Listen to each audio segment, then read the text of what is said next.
2 months ago, a female great hornbill sealed herself into this cavity by blocking up the entrance with her own droppings.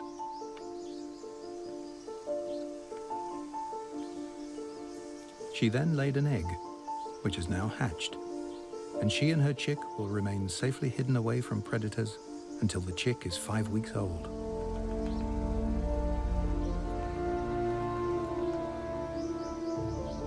The only problem is, how can they both get enough to eat?